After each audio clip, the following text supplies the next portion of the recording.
Good evening, I'm Ralph Rennick.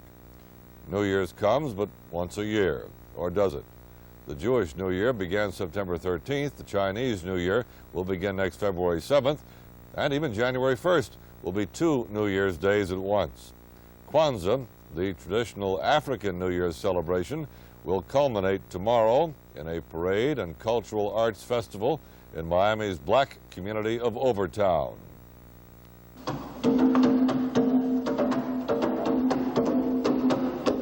The origins of Kwanza date back before recorded history in many of the African cultures. But for Miami, the celebration of a Black New Year is a young idea.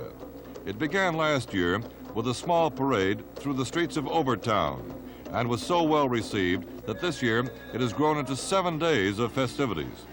Last Monday at Booker T. Washington High School, the opening ceremonies were followed by several groups of young performers and a lot of audience participation.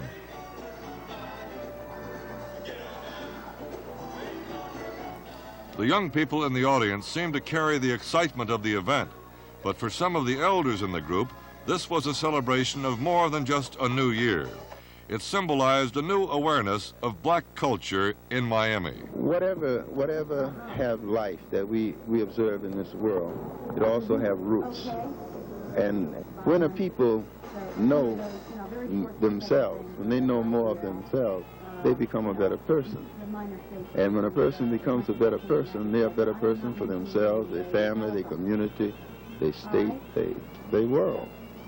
That's the whole idea of Kwanza, is to togetherness of the community, to be thankful for what has taken place during the past year, and giving praises and thanks that things will go better and that there'll be more togetherness and unity in the coming year.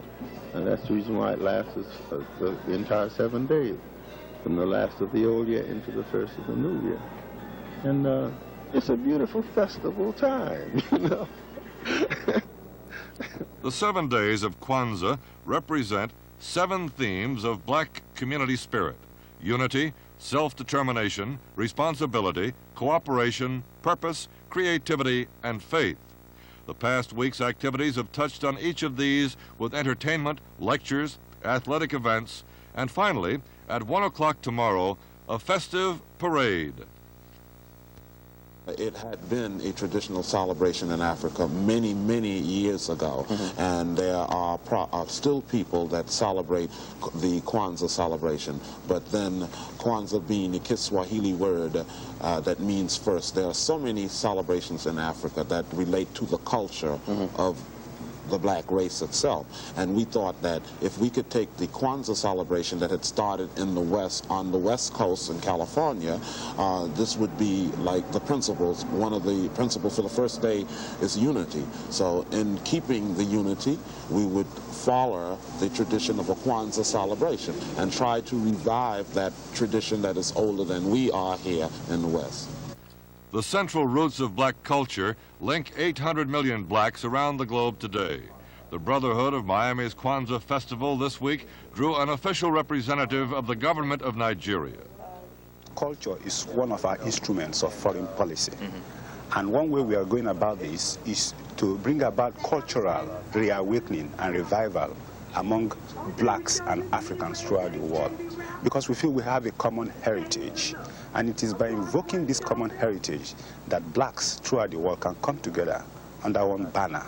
And it is only when blacks all over the world come together to bring about cultural revival and reawakening that the other races in the world will be able to appreciate the richness and greatness of black culture.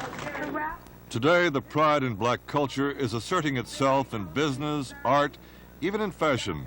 This formal ball and fashion show Monday night at the Caleb Center was a prelude to a week of Kwanza unity.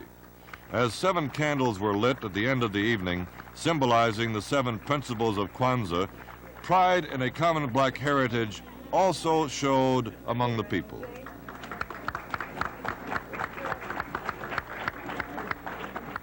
The Kwanza Festival reaches its climax with a parade and cultural arts performance in Dorsey Park at 1 o'clock tomorrow. We'll be right back after this.